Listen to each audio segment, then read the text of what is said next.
Donc, je remercie à nouveau Anna Leves, qui est artiste maquettiste, qui utilise LinkedIn pour faire connaître son travail, son savoir-faire et développer son activité.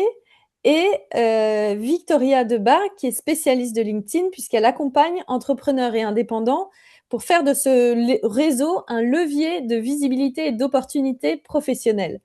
Donc, bonjour Anna et bonjour Victoria. Bonjour. Bonsoir à tous.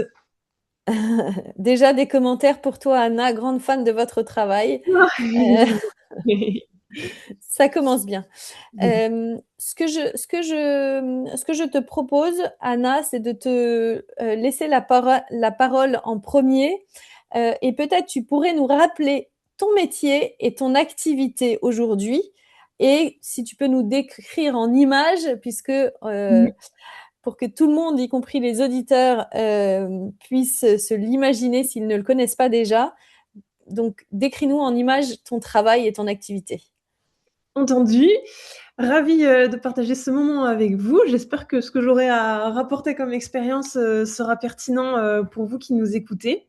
Je suis donc Anna Levesque, je fabrique des maquettes d'exception, des maquettes d'architecture. Donc, ces maquettes, elles répliquent des lieux qui existent. Mes clients sont autant des particuliers que des professionnels. Alors, c'est des maquettes d'exception dans le sens où ce sont des maquettes qui vont vraiment transmettre les émotions, l'âme, l'histoire du lieu. C'est pas juste une maquette qui va répliquer le lieu rapidement. Au contraire, on va vraiment rentrer dans tous les détails et tout ce qui façonne l'ambiance. Donc mes clients, ce sont ou bien des particuliers qui commandent, en général, ce sont des répliques de maisons de famille, donc des lieux en fait qui nous sont chers et qu'on a envie de garder auprès de nous quand malheureusement on doit se séparer de la maison de famille qui était là depuis X années, pardon. Et sinon, ce sont des professionnels, et là, ça varie beaucoup. J'ai travaillé pour les maisons de luxe, LVMH, Louis Vuitton, pour des maisons de joaillerie, et dans ces cas-là, en fait, c'est des répliques, soit des bâtiments d'exception, soit des répliques de boutiques. J'ai fait la maquette du Palais de l'Élysée à l'automne. C'est qu'une fois dans sa vie, alors j'en profite pour, pour le placer. Et en ce moment, je suis en train de répliquer la maquette du Petit Palais. Et donc, pour rentrer un peu plus dans l'image, comme tu disais, Aude, ce sont des maquettes, donc qui sont toutes petites, des répliques minuscules. Elles sont entièrement en papier. C'est un matériau qui est vraiment très délicat, fin, léger. Des maquettes, donc voilà, qui sont toutes dans cette idée de dentelle, de choses très détaillées, très minutieuses. Et voilà, j'ai mon atelier à Lille, je suis à mon compte, je travaille toute seule. Voilà. Merci Anna, c'est très intéressant. Et alors, comment tu parlais de tous ces clients professionnels pour faire un lien avec LinkedIn? Est-ce que c'est grâce à LinkedIn qu'ils t'ont rencontré? Enfin, quel est ton usage et qu'est-ce qui t'a donné envie d'aller sur LinkedIn? Oui, alors ce sera pas comment dire, ce sera pas immédiatement dans le sujet. Alors non, c'est pas grâce à LinkedIn directement, parce qu'en fait moi j'ai débarqué assez tardivement sur LinkedIn, finalement. Mais peu importe. Initialement, en fait, j'ai fait connaître mon travail avec la presse. En fait, au tout début, quand j'ai commencé, personne me connaissait. J'ai commencé avec donc initialement un compte Instagram où il y avait 100, 200 abonnés, comme tout le monde qui démarre. Et en fait, j'ai contacté surtout la presse. J'y suis vraiment allée au culot, si je puis dire. J'ai envoyé des lettres, des books imprimés à des journalistes qui ensuite ont accepté de publier mon travail dans des magazines. Bref, je passe parce que c'est pas le sujet. Et LinkedIn, je m'y suis mise finalement assez tardivement, il y a peut-être 1 an et demi de façon vraiment appliquée, on va dire. Mais c'est sûr que maintenant, ça vient vraiment rebondir entre ce que j'ai pu faire avant comme travail de démarchage et maintenant, on va dire un miroir entre Instagram j'utilise vraiment quasi quotidiennement et LinkedIn. Et voilà, chacun un peu va se renvoyer la balle, mais de façon bien différente. Et qu'est-ce qui t'a donné envie de te mettre sur LinkedIn? Eh bien, prendre la place. En fait, c'était hors de question de laisser ma place à une autre personne. Bon, ça peut paraître un peu bizarre dit comme ça, mais en fait, sur Instagram, j'ai la chance d'avoir maintenant une communauté assez présente et qui connaît mon travail. Mais sur Instagram, même s'il peut y avoir des professionnels, et il y a des professionnels qui me contactent sur ou grâce à Instagram, En revanche, c'est souvent plus du loisir. Voilà, on est dans son canapé, on scrolle sur Insta. On peut, ceci dit, le faire aussi sur LinkedIn. Bref. Mais en fait, sur LinkedIn, je voulais m'y mettre pour justement aller sur ce côté plus professionnel, plus expertise, vraiment partager ce savoir-faire-là et donc en fait récupérer une part d'audience que je n'avais pas encore sur Instagram. Et donc potentiellement, évidemment, me faire connaître premièrement, prendre ma place et potentiellement, avec un peu de chance, avoir des clients voilà, plus tard. Et le contenu que tu partages sur LinkedIn, c'est le même que celui que tu partages sur Instagram? Alors, ça dépend des fois. Alors, si je recontextualise rapidement, je suis toute seule. Alors, j'imagine comme beaucoup de monde qui sont là avec nous ce soir. Mais j'ai quand même une activité quand même assez intense. Je fais pas un 35 heures, bien au contraire. Et en fait, c'est-à-dire que je dois tout faire, tout faire. Voilà, je vais pas tout lister, mais la compta, la prospection, la communication, donc Instagram, LinkedIn, et avant tout, fabriquer des maquettes, mon cœur de métier. Donc, sur LinkedIn, c'est un mixte. En fait, soit je recycle, j'y reviendrai sûrement plus tard parce que c'est vraiment une des clés à mon avis. Donc, soit en fait, je publie sur Instagram et je déforme un peu pour l'adapter à LinkedIn, ou bien je repars de zéro parce que je me dis, ok, je pense que ça peut fonctionner sur LinkedIn, donc je crée de zéro. Et donc, quand tu dis je l'adapte un peu pour LinkedIn, qu'est-ce Ouais. que tu fais? Qu'est-ce que tu adaptes? Et Alors, pourquoi tu l'adaptes? ouais, alors, au début, ça va être un peu confus et puis je pense que ça va se remettre dans les rails logiquement. En fait, sur LinkedIn, je vais prendre la parole avec un tout petit peu moins de légèreté que sur Instagram. En fait, alors, moi, depuis le début, sur Instagram, j'ai jamais communiqué avec mon téléphone dans les mains. J'ai toujours eu du contenu quand même assez propre. J'ai jamais voulu, j'ai toujours voulu avoir quelque chose de très clean, assez pro. En tout cas, de ce que je peux faire toute seule. Voilà, je suis pas photographe, je suis pas vidéaste, mais voilà, j'essaie d'avoir quelque chose de quand même calé. Donc depuis le début, j'ai jamais non plus une conversation hyper, je sais pas comment dire, ça restait quand même assez carré.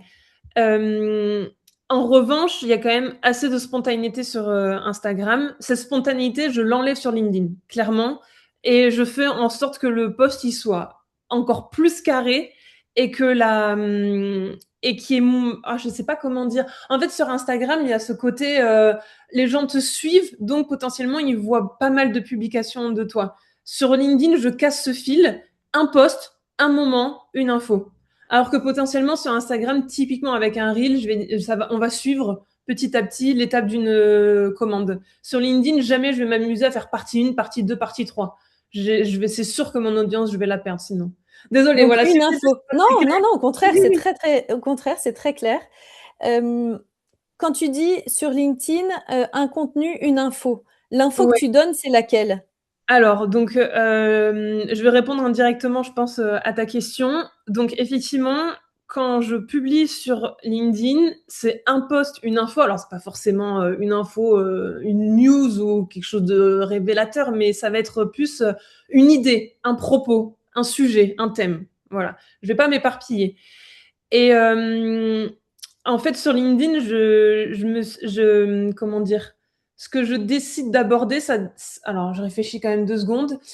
En fait, ce que je me suis décidé, c'est que sur LinkedIn, je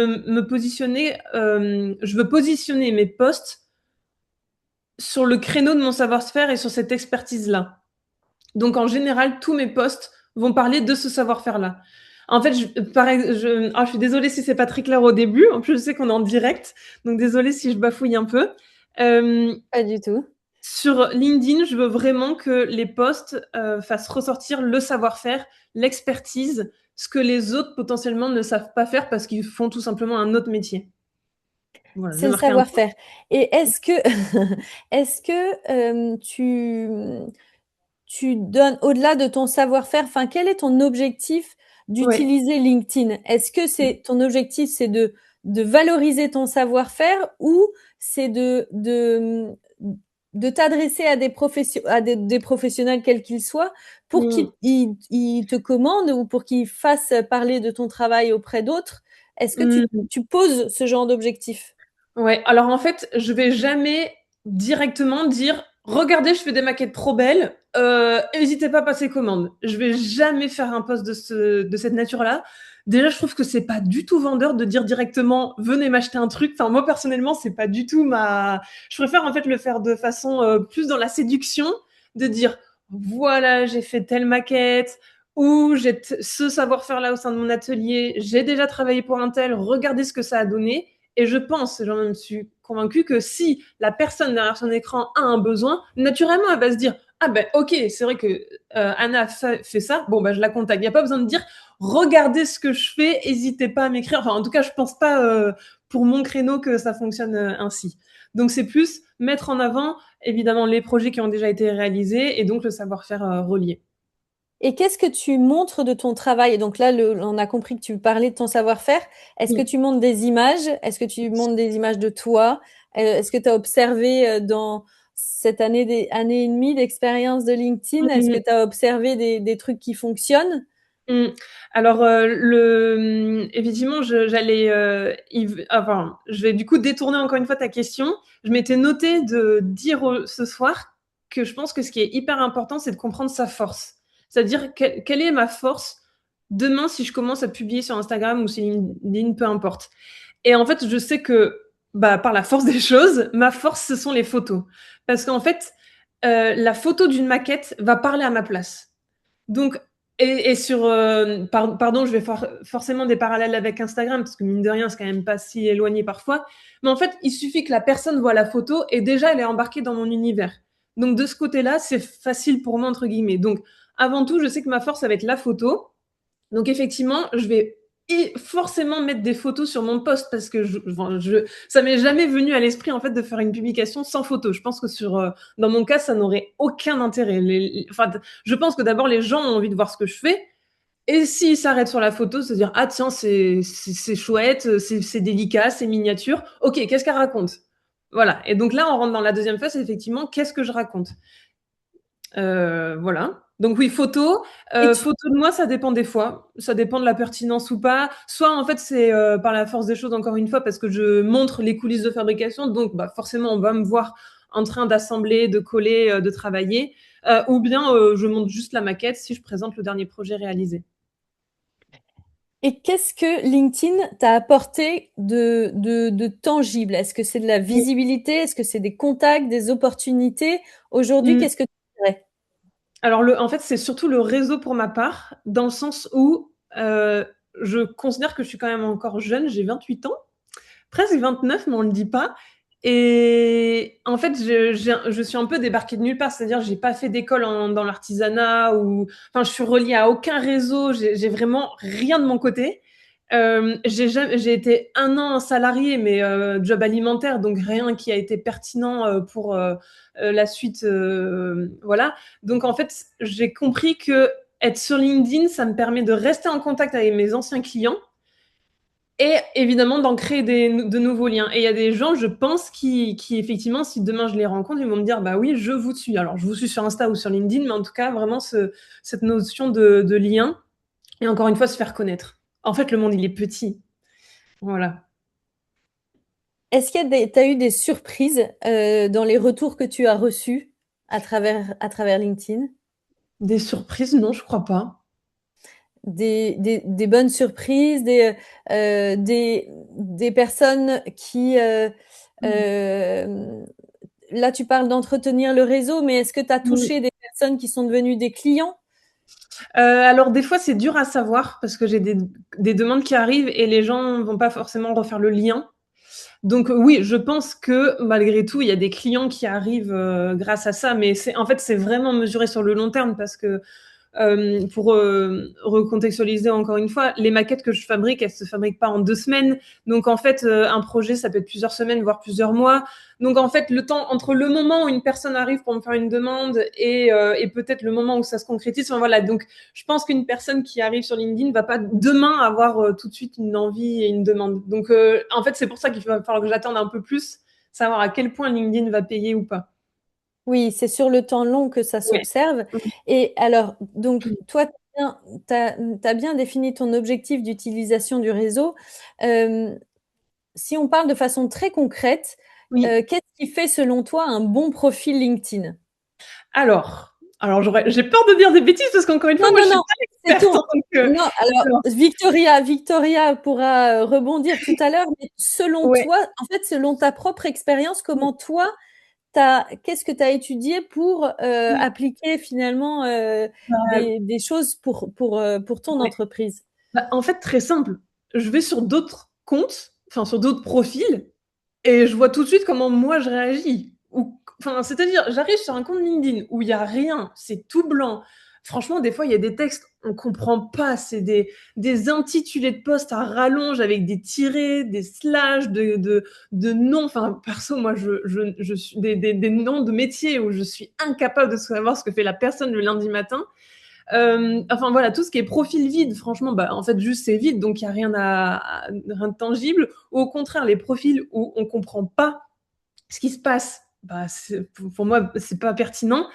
Pour moi, en fait, ce qui fait un profil réussi, c'est juste un profil qui est fourni, tout simplement, je crois, où on sent que la personne, elle est présente. Et alors la récurrence, je pourrais y revenir plus tard, mais en tout cas, une personne où on sent que bah, elle montre ce qu'elle fait et on sent que c'est clair et que c'est concret, clair et concret. Et toi, la récurrence, donc tu parlais que, enfin, Oui.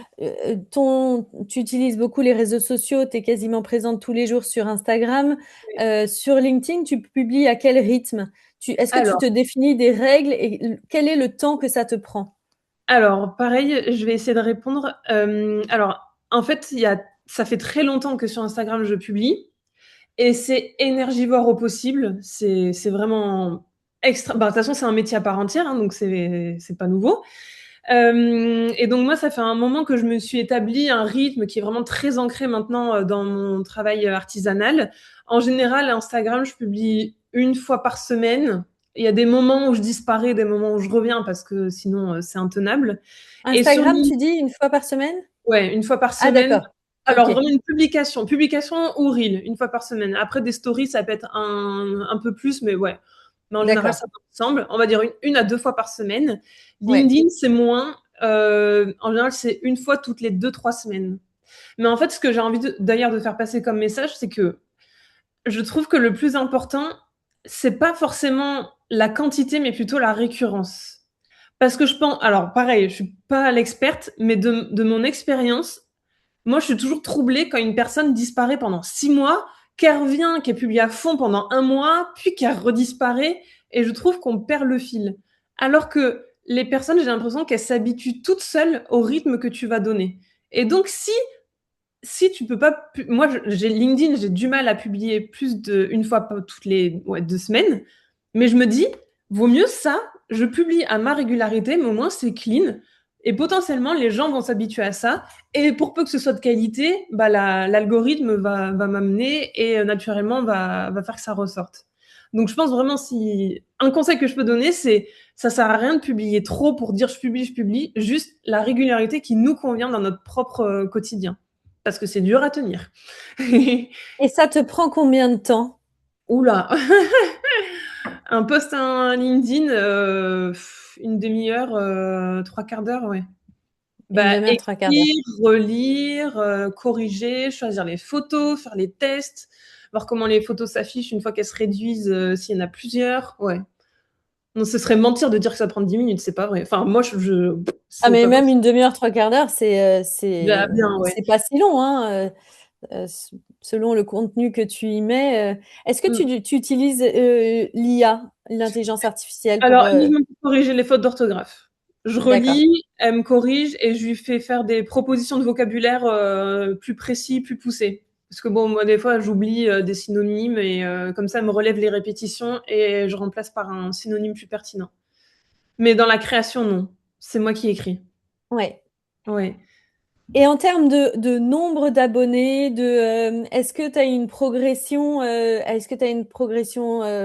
Alors très là, régulière, comment très... je lève? J'en ai aucune idée, je suis désolée. Je sais même pas, alors je ne sais même pas comment on regarde là je suis sur LinkedIn, je ne sais même pas comment on regarde les statistiques. Ah si, là, D'accord. je vais pas faire l'étude en direct, ça va être long pour ceux qui nous écoutent. Désolée. C'est Victoria, on parlera stats avec Victoria. Ok. Euh, et si qu'est-ce que tu dirais à un artisan d'art qui pense que LinkedIn, c'est pas pour lui? Alors moi, il y a une place de fou à prendre. Alors je dirais que c'est complètement faux. En fait, moi, je me suis mis sur LinkedIn sans savoir absolument comment ça... Enfin, je ne savais rien du fonctionnement. Franchement, j'ai débarqué, pourtant je suis jeune, j'ai cru que j'étais une boomeuse, je comprenais pas les publications, comment allaient se mettre les photos. Vraiment, j'ai débarqué, je savais rien faire. Franchement, c'est pas compliqué. Pour peu qu'on regarde des vidéos YouTube, c'est bon. Et non, en fait, en fait, le gros avantage d'un métier artisanal, c'est que c'est visuel. Et donc, j'imagine qu'il y a certaines étapes de fabrication selon les métiers qui sont moins esthétiques.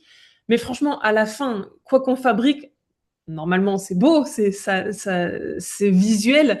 Et donc, de ce côté-là, on a une chance énorme, c'est que la photo, normalement, va déjà parler de nous si le travail fait est réussi. Donc non, il y a une place énormément à prendre et je pense quand même sur LinkedIn, même si c'est initialement un réseau professionnel où on n'est pas censé déborder, je pense quand même que les gens viennent aussi se divertir. Donc je pense qu'on a toute, enfin divertir. Je dis pas que l'artisanat divertit, mais dans le sens où apporter un peu plus de visuel et de légèreté plutôt que des textes très corporate, voilà. Merci beaucoup, Anna, c'était très intéressant. Donc, on va laisser la parole maintenant. Je vais laisser la parole à Victoria. Donc, Victoria de Bargue, qui accompagne les entrepreneurs et les indépendants sur LinkedIn. Donc, c'est vraiment intéressant maintenant, Victoria, de te laisser la parole pour que tu puisses rebondir sur les témoignages d'Anna et pour dire, dans ce que tu as entendu, qu'est-ce qui ressort comme étant les bonnes pratiques que toi, tu proposes. Oui, eh ben merci beaucoup Aude pour l'invitation, merci Anna pour le témoignage, c'était passionnant. Pour recontextualiser, donc effectivement moi j'ai deux casquettes, soit j'écris directement pour les dirigeants d'entreprise, donc c'est ma casquette de ghostwriter, j'écris à la place d'eux, et quand je ne prête pas ma plume, eh ben, j'aide les entrepreneurs, les indépendants à écrire par eux-mêmes sur LinkedIn. Donc mon quotidien tourne autour de LinkedIn, soit pour prêter ma plume, soit pour aider des indépendants de toute activité. Donc là, on est bien tombé parce que ça va nous montrer qu'il y a vraiment une place pour l'artisanat sur LinkedIn. Et je suis très contente de partager mon retour d'expérience. Et donc, dans ce que tu as dit, Anna, alors moi j'ai pris plein de notes, j'espère que c'est pareil voilà, chez vous en l'écoutant. Il y a un mot, il y a un verbe, je pense qu'on pourrait résumer tous tes témoignages avec le verbe oser. Faut oser. Anna a osé, elle est sur LinkedIn. Elle parlait de culot avec la presse, mais c'est un petit peu pareil avec LinkedIn, il faut oser prendre sa place. Et il y a de la place à prendre. Donc vraiment, il y a des très très bonnes pratiques qu'elle a partagées. Elle parlait un petit peu de recyclage de contenu. Si certaines personnes créent déjà à côté, et évidemment que pour gagner du temps, on peut aussi réutiliser le contenu aujourd'hui. Le contenu sur LinkedIn ne se consomme pas exactement pareil que sur les autres réseaux. On va moins essayer de créer un effet de série, c'est vrai, sur LinkedIn, puisque les gens consomment du contenu sur LinkedIn en ouvrant leur fil d'actualité et puis en voyant ce qui leur est recommandé comme publication. Donc nous, notre idée, ça va être de se positionner sur ce fil d'actualité. Et donc forcément, si on essaie de créer un peu comme une série, vous savez, Netflix avec un épisode toutes les semaines, bah, les gens vont peut-être avoir oublié, pas avoir connaissance de ce qu'on avait dit la semaine d'avant. Donc ne pensez pas à une création de contenu en série. Accueillez la spontanéité. Moi, j'ai envie d'insister sur ce point. La spontanéité sur LinkedIn, à l'ère de l'IA en série aujourd'hui, de l'intelligence artificielle, c'est bienvenu. On n'est plus dans un monde ultra guindé sur LinkedIn, ultra corporate, où il faut absolument être en costard-cravate pour les hommes et en tailleur pour les femmes et commencer ses publications par cher réseau. Pas du tout. Là où vous allez attirer l'attention, c'est en étant vous-même et évidemment en partageant votre savoir-faire. Mais moi, ce que j'ai noté et en regardant les posts d'Anna, c'est qu'effectivement, on voit ce qu'elle sait faire, mais on devine aussi qui elle est. Donc en fait, il y a des verbes qui sont très importants dans votre communication sur LinkedIn pour voilà, ces prochains jours, ces prochaines semaines, comme tout le monde va se mettre à faire des posts LinkedIn après à nous avoir écoutés ce soir, j'espère, c'est de se dire que sur LinkedIn, ce qui intéresse, c'est de montrer ce que vous faites, certes, le plus possible par du visuel, parce que c'est un format aujourd'hui bah, qui permet de prendre de la place et sur le fil d'actualité et dans l'esprit des gens, mais de montrer aussi qui on est. Alors, ça peut passer par du visuel aussi. On identifie sur LinkedIn d'abord un expert avant de penser à une expertise. Donc, c'est toujours mieux peut-être si on nous identifie. ou alors si on devine notre personnalité. Même à l'écrit, en fait, de montrer qui on est réellement, quelle est notre personnalité, ça nous sert réellement. Donc j'ai noté plein de choses, voilà, je pense qu'on va avoir pas mal de choses à partager, mais connaître sa force, c'est un très bon conseil. Aussi, moi je parle souvent de zone de génie et de kiff, ou de non-souffrance, parce que kiff et LinkedIn, c'est pas toujours associé, sauf peut-être pour les ovnis comme moi, mais en tout cas, connaître sa force, ne perdez pas de temps à vouloir suivre des tendances en créant des vidéos parce que vous avez vu passer que c'était super sur LinkedIn. Allez vers ce qui vous semble facile au début, c'est-à-dire écrire un petit texte, peut-être ajouter une photo d'un projet que vous avez réalisé. Ça fonctionne très très bien aujourd'hui. Donc vraiment, des textes, pas besoin. Voilà, si c'est votre personnalité de faire du long format, allez-y, explorez. Mais si vous avez pas de temps et qu'en plus votre zone de génie et de kiff, c'est de faire des choses un peu plus courtes, allez-y. En tout cas, ce qui est sûr, c'est que là, à l'heure actuelle sur LinkedIn, il y a des places à prendre. Dans les métiers de l'artisanat, évidemment qu'il y a des places à prendre. Et voilà, j'ai plein de choses à vous partager. Si tu as des questions précises, je te laisse me driver. Quand tu dis il y a des places à prendre dans l'artisanat, qu'est-ce que tu veux dire par là?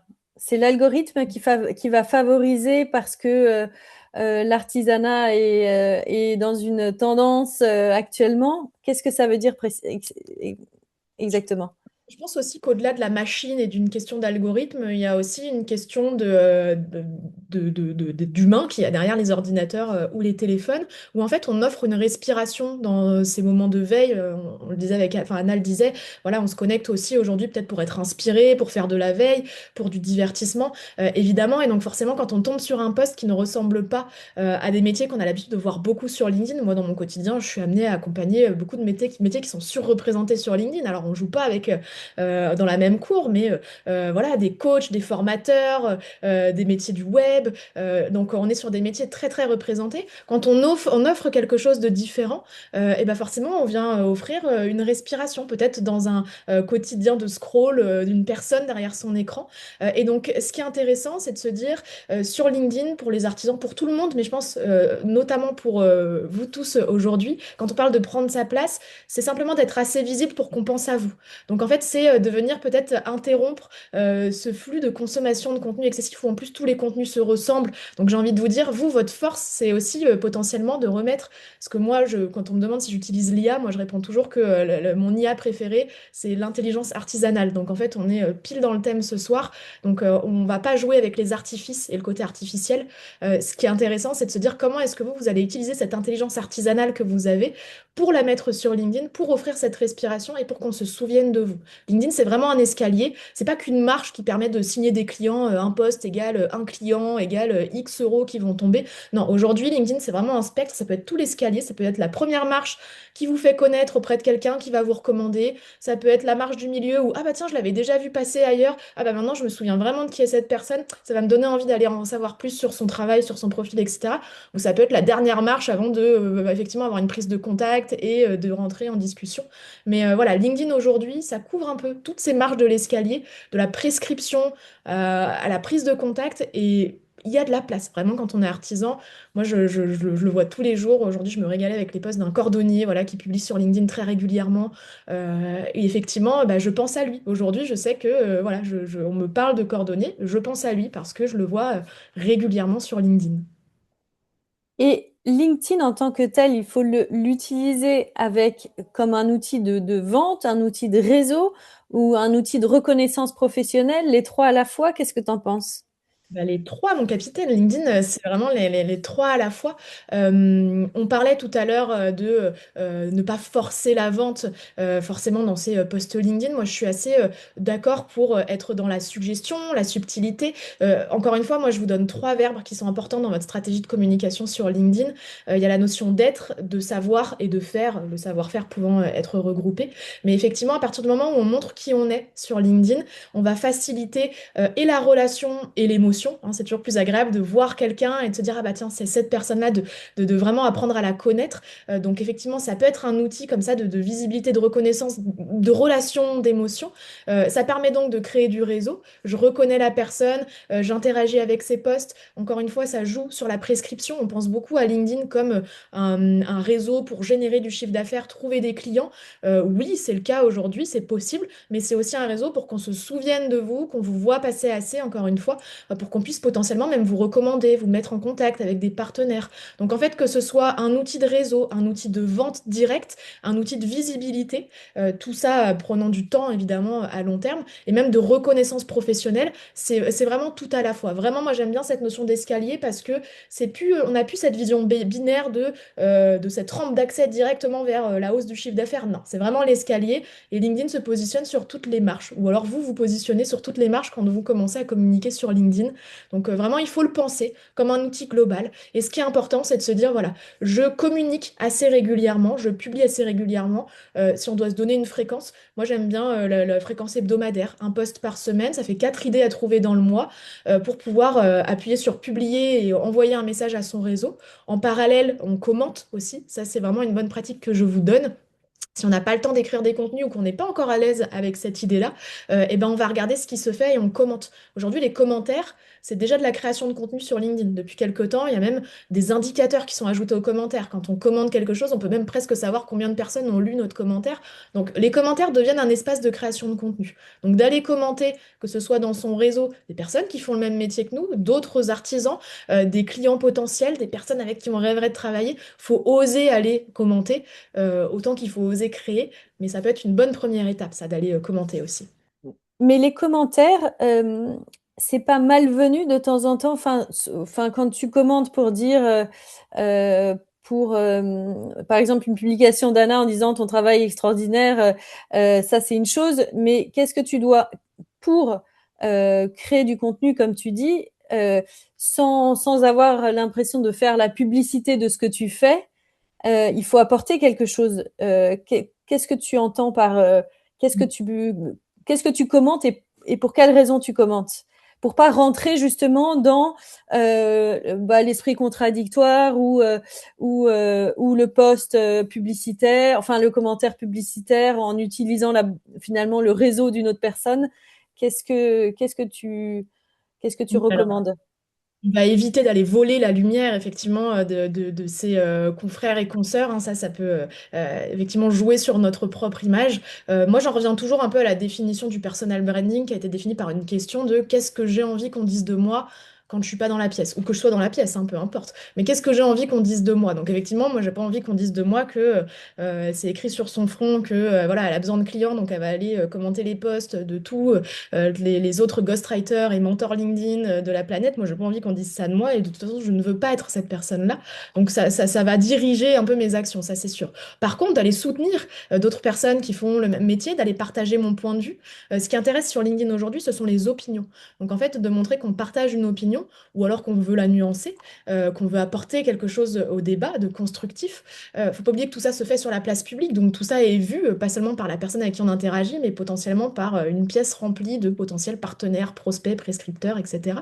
Donc moi, ce que j'aime bien faire, c'est effectivement de dire, voilà, quelle opinion pourrait ajouter un petit peu de valeur à cette prise de parole, au débat. Comment est-ce que je peux soutenir d'autres personnes? Donc on peut toujours aller soutenir. Une technique que moi j'aime bien faire aussi, quand elle est faite avec sincérité, bien évidemment, mais c'est de se dire, comment est-ce que quand je lis un post, si je tombe sur une phrase qui me marque particulièrement, je vais la copier-coller en commentaire en mettant entre guillemets cette phrase-là en disant, bah, tu vois, quand tu dis ça ou quand vous dites ça, moi je suis 100% d'accord parce que, ou alors j'aimerais compléter, c'est super parce que. Voilà, reprendre aussi, on peut très bien compléter les propos de la personne et le parce que, c'est un petit mot magique, hein, ces deux petits mots magiques, souvent ça nous aide à, voilà, à continuer et à aller au-delà du super, top, bravo. Et tu parles d'opinion sur LinkedIn. Mais par exemple, Anna, quand elle poste sur LinkedIn, elle donne pas forcément son opinion. En fait, elle dit qui elle est, ce qu'elle fait et pourquoi elle le fait. Qu'est-ce que tu entends par opinion? Alors, ce qui va intéresser les gens, effectivement, c'est d'apprendre à vous connaître vous. Alors, on peut mettre plein de choses hein, derrière le mot opinion. On n'est pas obligé de réagir à toute l'actualité et de dire si on est d'accord ou pas d'accord. Effectivement, ce qui est important dans un premier temps, c'est de se dire, montrer qui on est, montrer son savoir-faire. Et puis, si on veut aller un cran plus loin, parce que je vous ai dit, il y a les trois verbes, il y a l'être, le savoir, le faire. Si on veut dissocier le savoir et le faire, parfois, il y a des sujets d'expertise avec lesquels on peut avoir, effectivement, en tout cas, une opinion. Peut-être que Anna a fait des choix dans son activité par rapport à son expertise. Elle parlait tout à l'heure du papier. Alors pourquoi c'est le papier? Pourquoi c'est pas autre chose? Peut-être qu'elle a une opinion là-dessus. Peut-être que c'est issu de son expérience, de son parcours. Ça peut peut-être intéresser des personnes sur LinkedIn qui se poseraient ces questions-là. Donc c'est plutôt ça, c'est plutôt de se dire, bah voilà, comment on peut partager ces pratiques? S'il y a des sujets sur lesquels on a une opinion parce que c'est tiré de notre expérience et ça fait partie de notre savoir-faire, allons-y. C'est pas non plus une obligation. Moi, ce que je vous recommande plutôt, c'est de se dire, voilà, comment est-ce vous pouvez montrer qui vous êtes? Voilà, en dehors de votre expertise, il y a toujours un expert derrière. Donc, qui vous êtes dans la vraie vie? Quel est votre parcours? Les gens peuvent se reconnaître. Vous allez pouvoir toucher peut-être une émotion, déclencher un sourire. Moi, je sais que depuis que je fais sourire les gens à travers mes posts, parce que je suis comme ça dans la vraie vie, moi, si on sourit pas dans des discussions, j'ai l'impression d'être passé à côté de quelque chose. Donc, à partir du moment où, moi, ça fait 6 ans que je publie sur LinkedIn, où je me suis dit, non, mais là, il faut vraiment que je m'autorise à être moi-même. Au début, je jouais un peu le jeu du corporate, j'avais peur, j'osais pas. À partir du moment où j'ai osé être moi-même sur LinkedIn et montrer aussi qui je suis dans la vraie vie, avec le visuel, mais aussi à travers les mots, la petite dose d'humour, bah, je le vends beaucoup plus. Et puis aussi, on me recommande aussi beaucoup plus, ou en tout cas, on a peut-être encore plus envie de me parler. Donc moi, j'ai envie de vous apporter ces conseils-là aujourd'hui, vraiment de se dire, il y a de la place, alors en commentaire et en création de contenu, pour montrer qui vous êtes, pour montrer ce que vous savez, et si vous avez des opinions, vous pouvez les partager, mais sachez qu'il y a aussi beaucoup de place pour la nuance sur LinkedIn.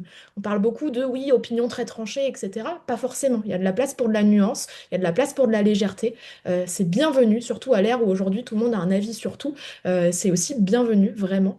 Et bien évidemment que je vois une petite question. Oui, LinkedIn peut être utilisé comme un outil de prospection ciblée, mais ça c'est plus pour la partie des messages. On peut cibler par message. Moi j'ai envie de vous rappeler que sur LinkedIn, contrairement à d'autres réseaux sociaux, quand on publie du contenu, effectivement, on ne sait pas à qui on s'adresse directement. On espère pouvoir toucher sa cible, mais sur LinkedIn, l'audience, c'est pas la même chose que la cible.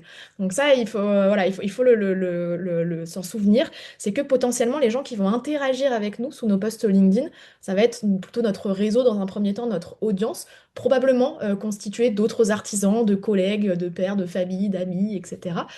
Et c'est très bien comme ça, parce que ce sont grâce à leurs interactions qu'on va pouvoir toucher probablement bah, notre cible. Donc faire de la communication ultra ciblée sur LinkedIn dans les posts, dans le contenu qu'on veut créer, bah, parfois ça peut être un peu excluant et enfermant parce que cette cible-là, si par exemple je veux cibler les architectes d'intérieur, évidemment je peux les cibler en leur envoyant des messages privés.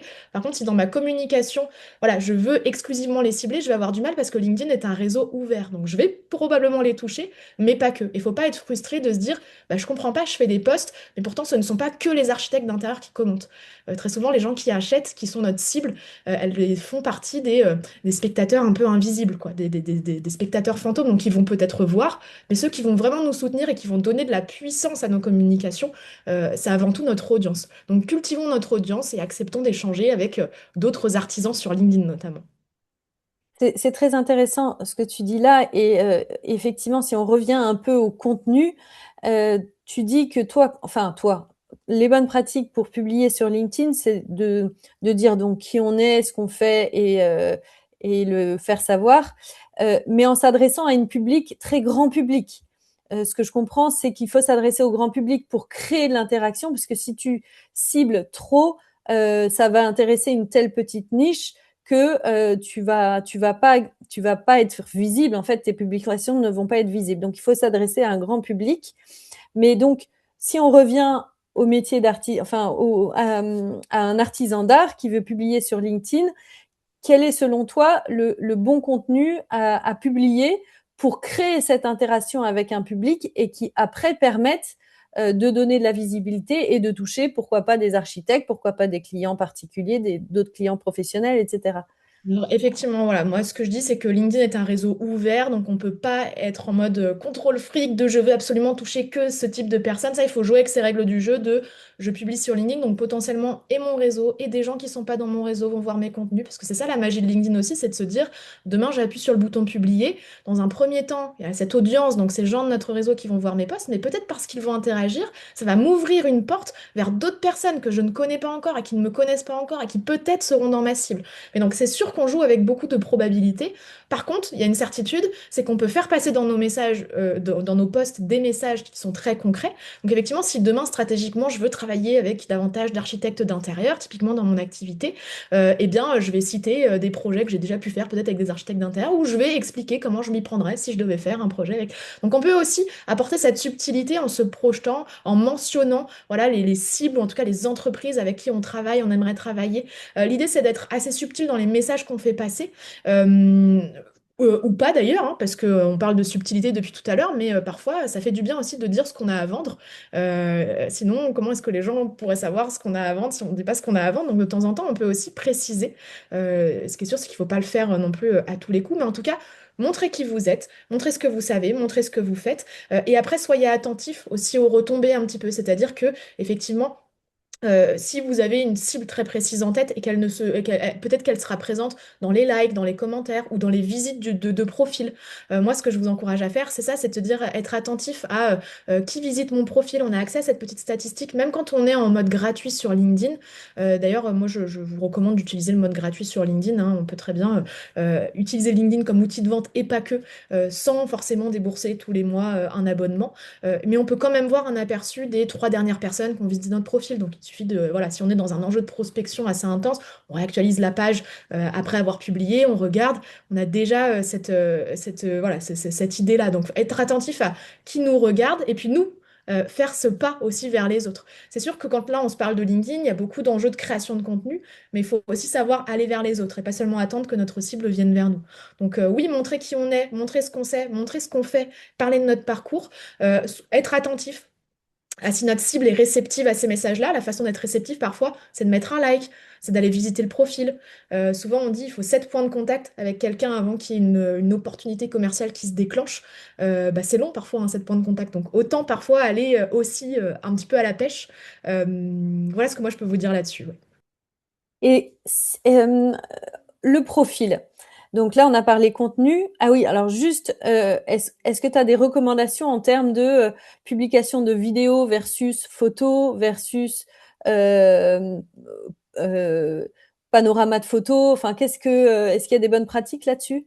Oui, alors parlons format. Donc je vous le disais tout à l'heure, commencez par votre zone de génie, de kiff. Voilà, ne vous dites pas qu'il faut absolument se lancer dans la vidéo parce qu'un expert l'a dit un jour, etc. Moi, ce que je vous conseille, c'est vraiment d'utiliser les fonctionnalités les plus simples de LinkedIn, qui sont d'écrire des posts, pas des articles. Pendant longtemps, on peut écrire toujours des articles sur LinkedIn. Vous voyez, c'est comme des articles de blog.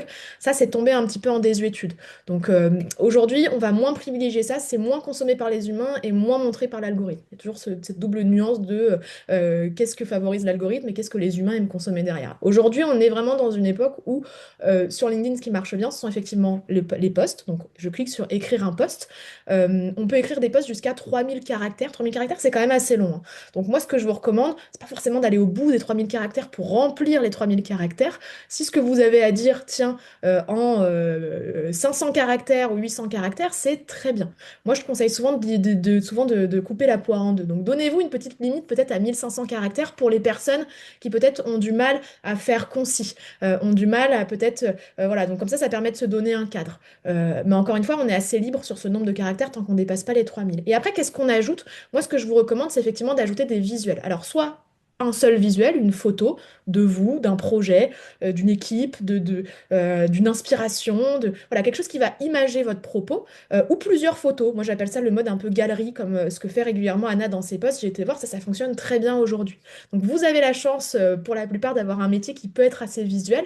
Si c'est pas le cas, s'il y a des choses qu'on peut pas montrer, eh bien, de se montrer aussi en œuvre, en action, pour pouvoir être identifié et que les gens nous voient, hein, la puissance de l'humain sur LinkedIn, encore plus aujourd'hui à l'ère de l'IA et des visuels qui sont créés, des photomontages. Voilà, où on sent que derrière c'est une machine. Franchement, vous allez vous différencier si à un moment donné on arrive à mettre un visage sur un prénom, ou on arrive à mettre une photo. Donc oui, aller sur des formats plutôt simples aujourd'hui, ça fonctionne bien.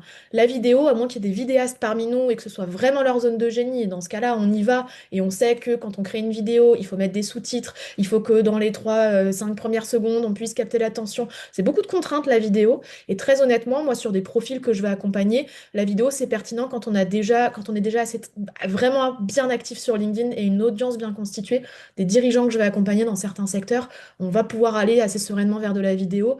Des entrepreneurs que je vais conseiller sur LinkedIn, on va pas se diriger vers ce format parce que ça va être déceptif, trop chronophage. Donc vraiment, ne perdez pas de temps forcément à explorer. On parle beaucoup des carousels aussi. Certains passent du temps sur LinkedIn. Vous allez peut-être voir des contenus où il faut slider, entre guillemets, faire tourner avec des petites flèches pour pouvoir consommer le contenu.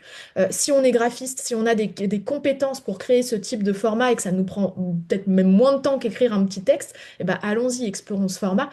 Mais par contre, ça ne remplacera jamais. Moi, je trouve, en tout cas aujourd'hui, quand on regarde un peu ce qui prend de la place littéralement sur le fil d'actualité, ce sont les posts avec des visuels.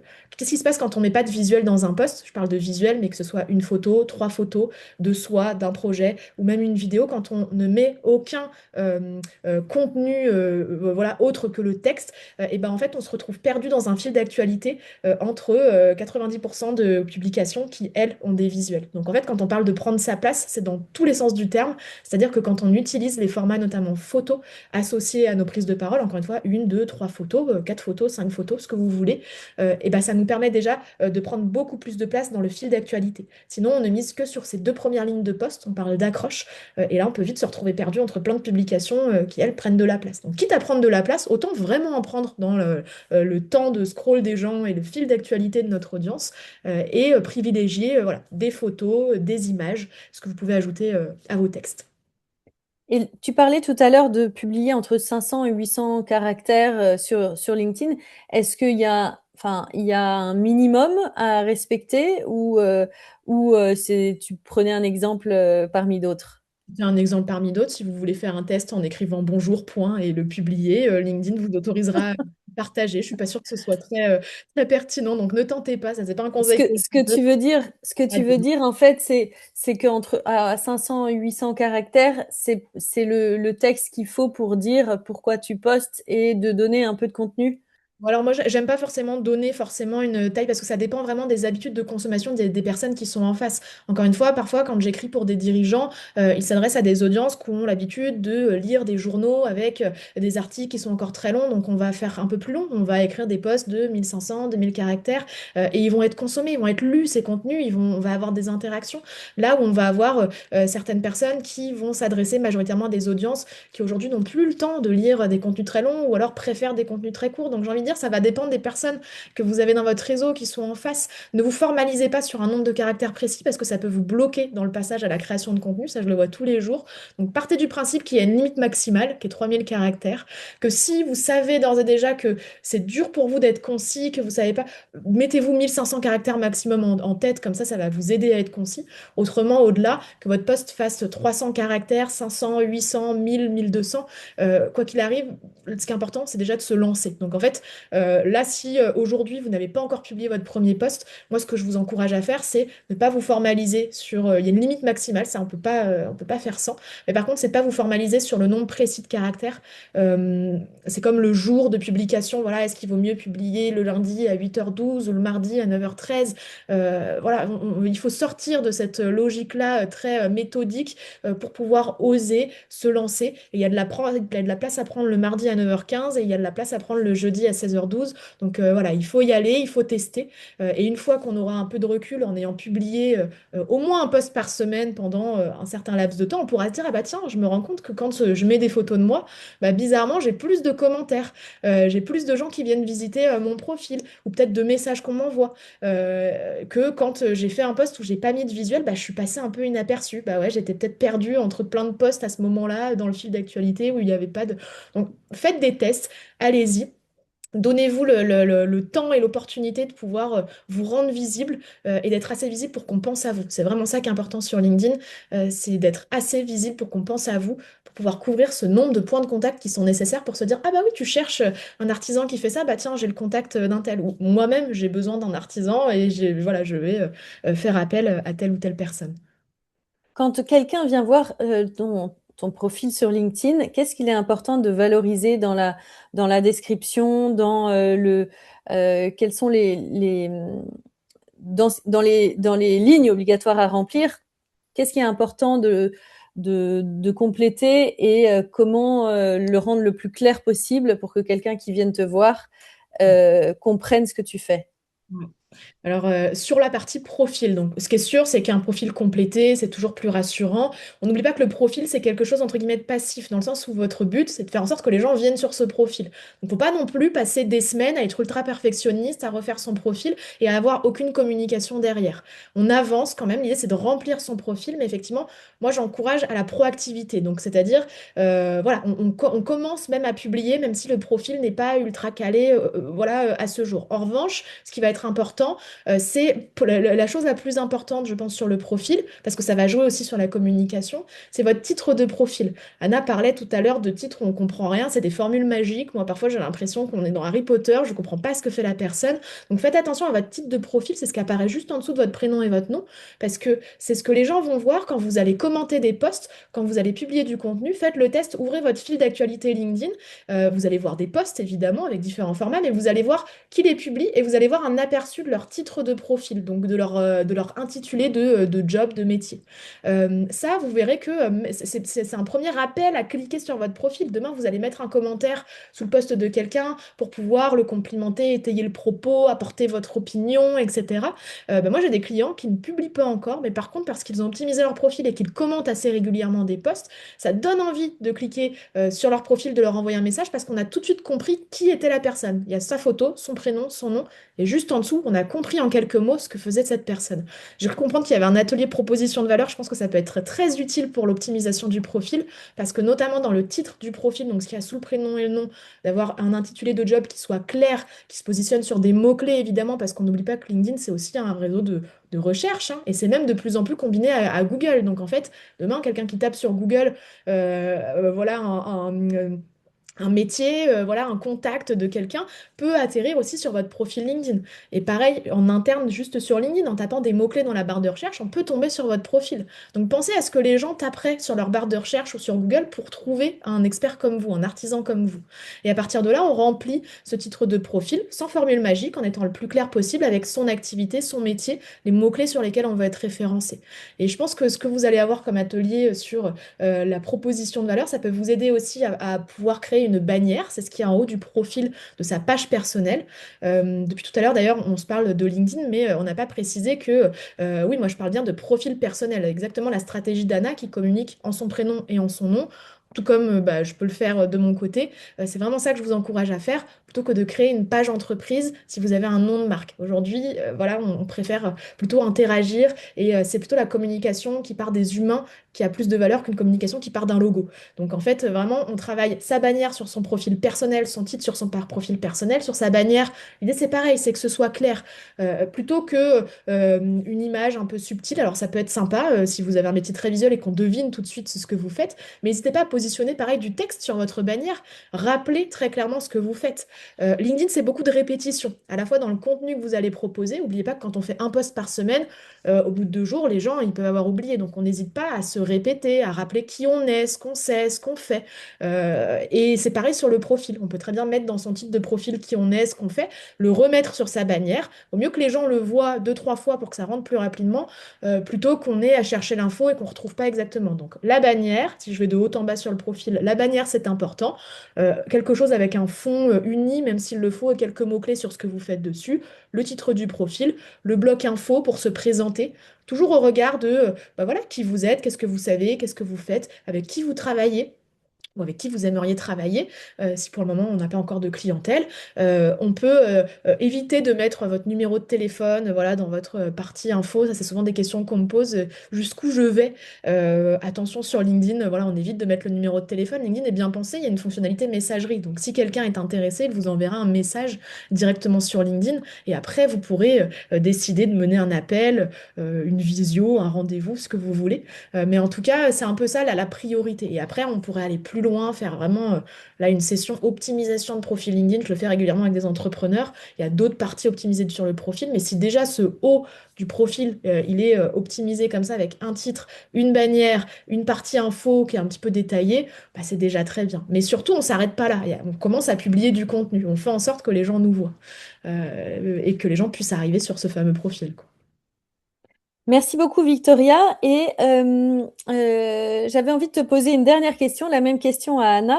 C'est si tu devais, recommander, enfin, qu'est-ce que tu dirais à un artisan qui pense que LinkedIn, c'est pas pour lui?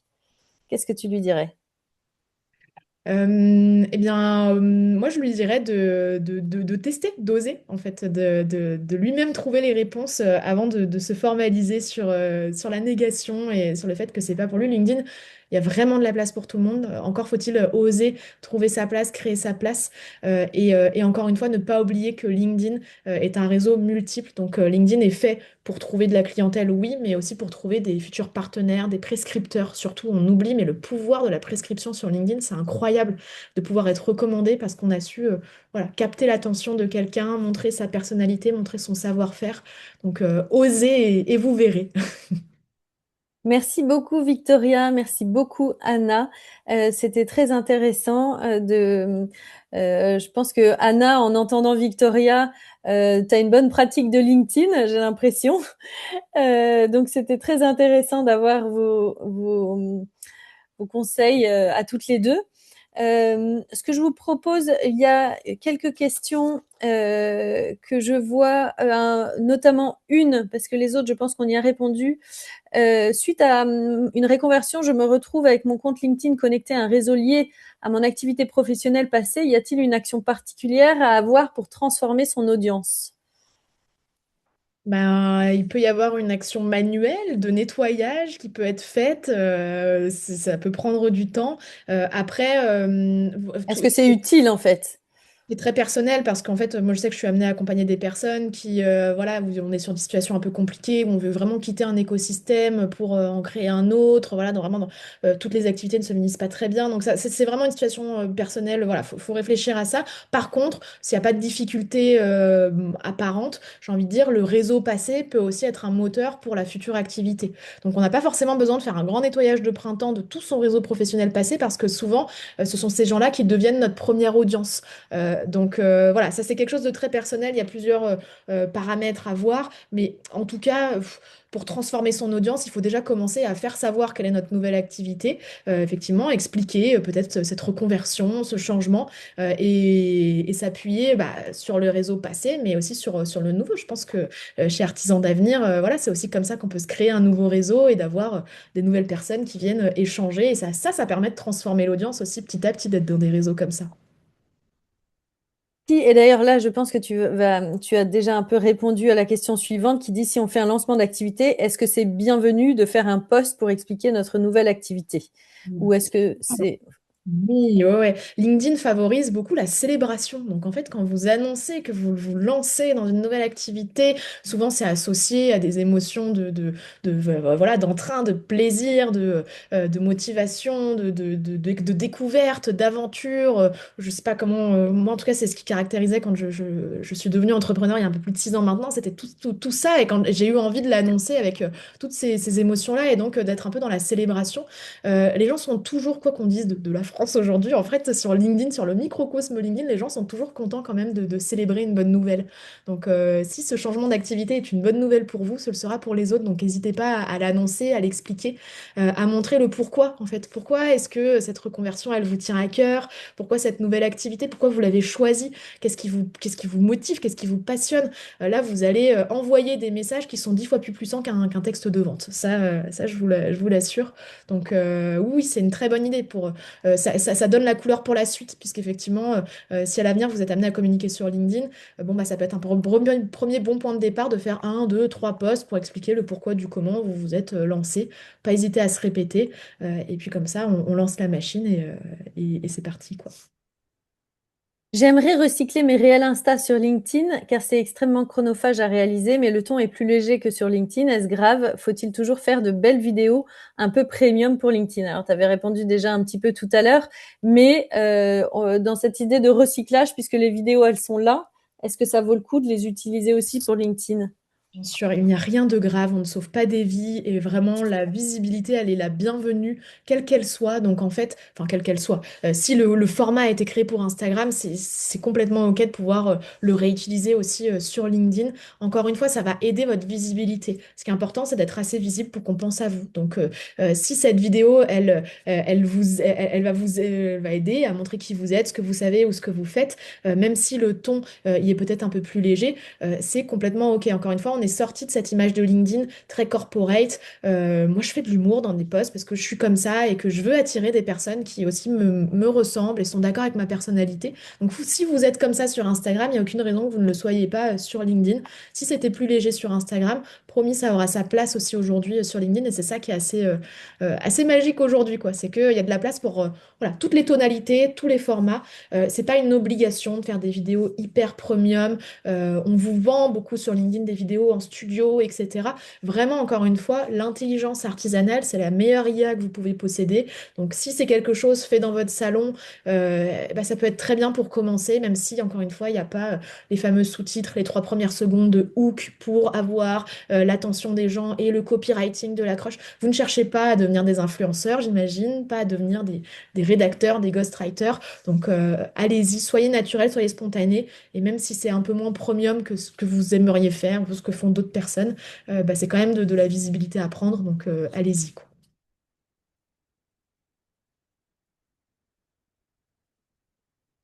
Aude a bugué. Ah oui, je pensais qu'elle était figée. Oui, moi aussi, qu'elle était concentrée.